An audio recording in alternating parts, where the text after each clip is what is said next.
today we're going to go over how to take care of a French horn if you're learning the French horn in beginner band, and how to keep it working properly and how often you should take care of things and stuff like that. All right. So the first thing, this is a French horn case. It's kind of funny looking. Whenever you take your French horn out of the case, make sure, as you can see, the latches here are attached to the bottom half of your case. So when you open it, your top half opens like that and your French horn doesn't fall out. Okay, so that's definitely something you want to keep in mind whenever you're getting used to putting your horn in and out of the case. And you can see it's all pretty much one piece. You don't need to put together a bunch of pieces like other instruments. You just have the French horn itself, and then you have the mouthpiece. So what you do when you want to play your horn, this is called the lead pipe. You put your mouthpiece in the lead pipe and twist it just a little bit. You don't have to bang on it like that or it will get stuck. Just a little stick it in and a little twist. Okay? Now I'm going to take it back out and put it in my case.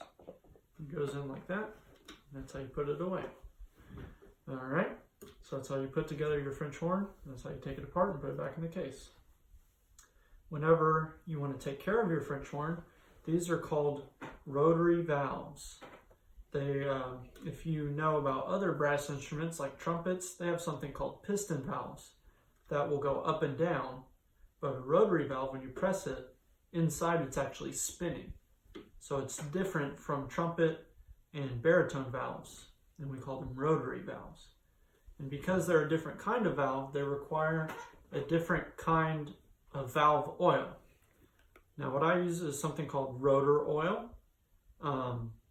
You can go just about any music store, and about once a week, or whenever you notice your valves are sticking when you press them up and down, you want to oil them in two places. And I'm going to use the first valve as an example. First thing you do is you twist the little cover off and put it in a safe place so you don't lose it. And right in the middle of the valve is a little hole. What you want to do is just put one drop right in the hole there. If you put too much, it'll leak all over your horn and it'll get really oily. We don't want that. So then you put your cover back on. And be gentle, it has really delicate threads. Just get it finger tight and push it to work the oil in. And the second place you put it is actually down the tuning slide. So what you do is you hold the button down and you pull the tuning slide out and put it in a safe place where you won't step on it or anything. And then you open your valve oil again. Again, it's rotary valve oil. You hold down the button and you put a few drops right in the tuning slides. You don't have to put a lot. With valve oil, a little goes a long way. And then you work the valve to get all the oil in. Then you hold your button down and you put the tuning slide back where you got it. Okay, so that's how you oil your valves, and you repeat for all three. And if your French horn has what's called a trigger valve, you would do it for this one as well. Now another thing you do to take care of your French horn is you lubricate the tuning slides. And there's something called slide gel. I have something that's the same brand. Sometimes they look like chapsticks or things like that. But generally it's just something that's a lot thicker than your rotary valve oil. And maybe once a month or once every other month you get this and you put it just a little bit on your tuning slides, just like that. If you want to rub around with your finger, it's going to be really thick.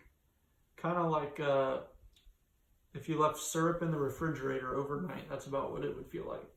And you just work it back and forth like that. And that way, whenever you're oiling your valves, you can get your tuning slides off and get oil in the valves. And that's how you take care of your French horn. Okay, so now we're going to talk about how to hold your French horn properly while you're playing and what you should do with your hands. Now the French horn is kind of a unique instrument, and we're going to do some funny things that may not feel natural.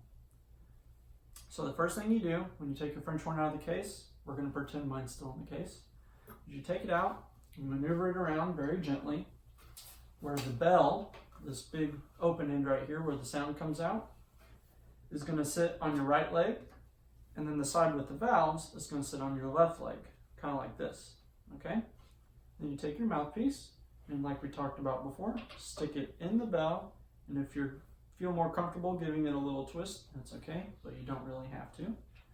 Okay, now with your left hand, your pinky, if you have one of these pinky rings, is going to go right in there, and your next 3 fingers are going to go on the next 3 valves right here in order. And then your thumb, if you have a trigger valve, which looks like this, your thumb's going to go right in there. And if you don't, then you just rest your thumb along here, whatever feels natural. Okay? Now your right hand is a unique thing for the French horn. What you do is you're going to stick your hand in the bell and help shape the sound. Other instruments don't ever usually do this unless they're playing with a mute. But a French horn player will shape their hand kind of like a C or a claw or whatever helps you visualize that. And you're going to put it not all the way in the bell, because then you'll be muting the instrument. And you're not going to put it right here either, or you're not really doing anything to the sound. What you're going to do is rest your knuckles just on the bottom, remember a shape like this, and then your fingertips just barely grazing the top. And it should feel kind of delicate. And then, whenever you pick your horn up to play, you want most of the weight to rest in this pinky ring where you're not putting weight in the bell or on the valves. And you want to support it by whatever is not very delicate, like your valves. If you're holding your horn up and then you're trying to stick your fingers in the valves to help hold the horn up, you may damage your valves, and also you're not playing correctly. Now when you pick your horn up, if you're not too tall, it can rest right on your right leg, and then the mouthpiece can go right on your lips like this. Now, I'm a little bit taller in the torso, so I have to pick it up off my leg a little bit. And because the goal is I want this mouthpiece to come straight out, just like that. I don't want it to go down like this. I don't want it to go sideways like this. I want it to come straight out. All right? Now, if your height allows, your right leg can be used as a rest. Okay, so now we've gone over how to hold our horn, how we should put it up against our lips, and if we should rest it against our leg or not. We've talked about how to take care of our horn, and now we're just going to do a quick scale so we can see what the French horn sounds like.